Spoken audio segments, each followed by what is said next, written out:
Hello subscribers, I hope you guys are doing well. Today we have a very exciting review, and it's going to be on the Beast of the Mesozoic 1/35 scale Tyrannosaurus Rex. I remember back in January of 2020, David Silva posted on his social media asking his fans what species they want in the Tyrannosaur series. Fast forward almost 3 years later, they have finally been released in the United States.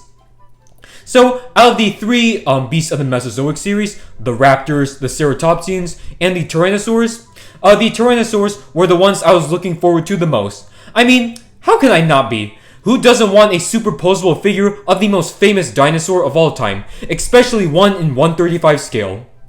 So let's take a quick look at the packaging before we review the figure. And this is one of the best packagings I've seen on a dinosaur figure, especially with that amazing artwork on the right side.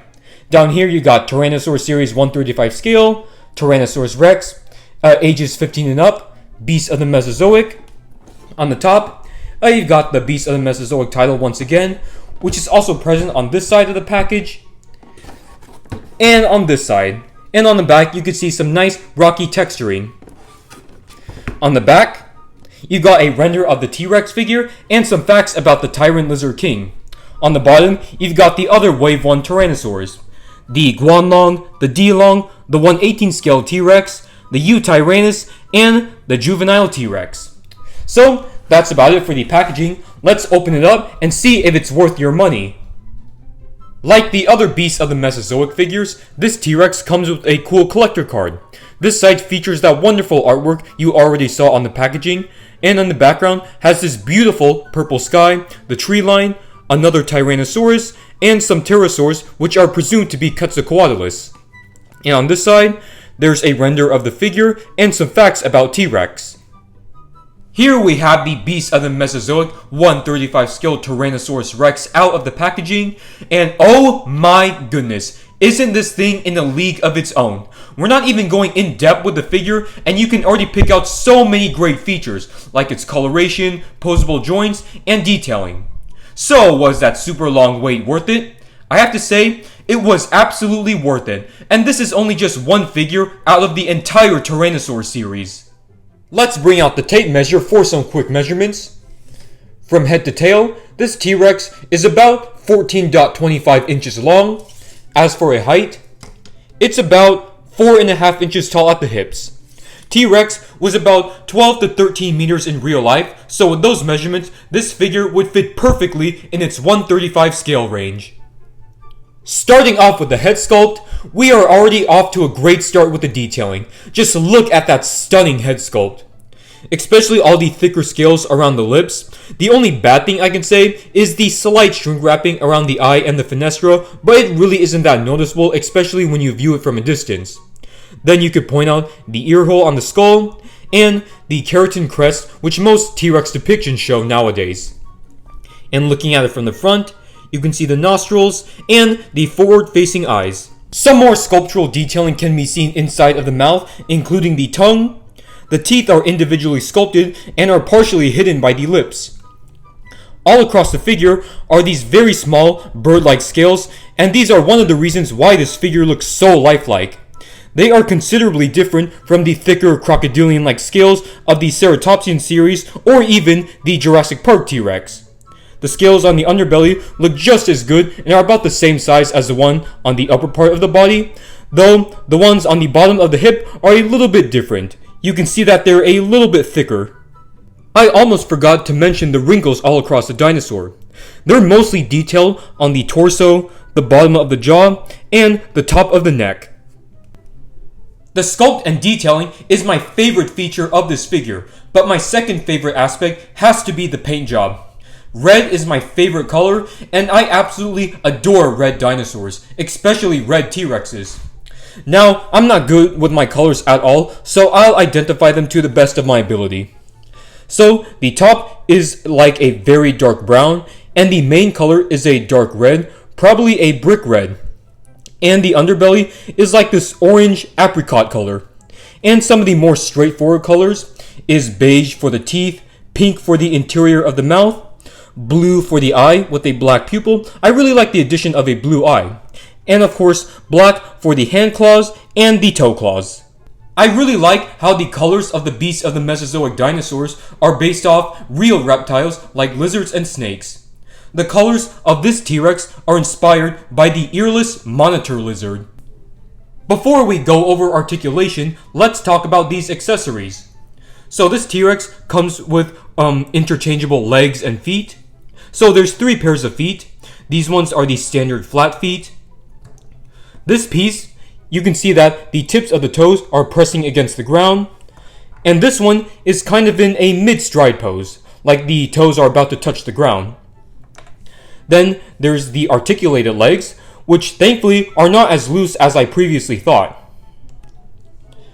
And then you've got the base, which has 2 metal rods. And the base has some nice detailing. There's these yellowish rocks with some grass and small pieces of wood. With the non-articulated legs, the T-Rex has 15 points of articulation, but with the movable legs, it has 19. Starting with the jaw, it opens and closes very nicely. You can move the head side to side, as well as up and down. Now, some people aren't a fan of the upwards head movement since it kind of makes it look like the T-Rex is wearing a hoodie, but the dark coloration kind of hides that. For the unpainted gray T-Rex figures, the quote-unquote hoodie is very visible. And then the neck also has the same movement as the head.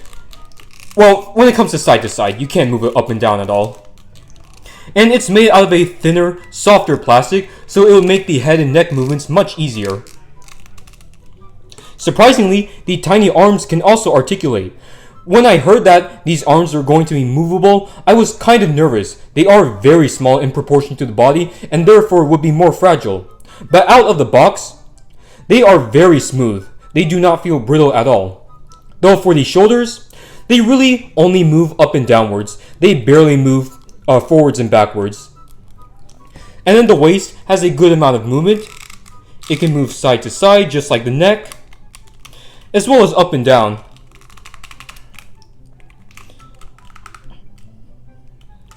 The thigh can surprisingly articulate far back, though it can't go 360. Of course, you've got a movable joint at the knee, and it is quite stiff. The instruction manual on how to assemble this recommends that you run the joints under hot water before you move them, which is exactly what I did. The last thing I need is for this to break after waiting such a long time for it. And the tail has 3 moving parts. Got the base, which you move side to side, upwards and downwards, the middle part, and the tip. The tip also has a bendy wire, as indicated by these holes. Here's the Tyrannosaurus with the articulated legs, the moving parts being the ankle joint and the foot.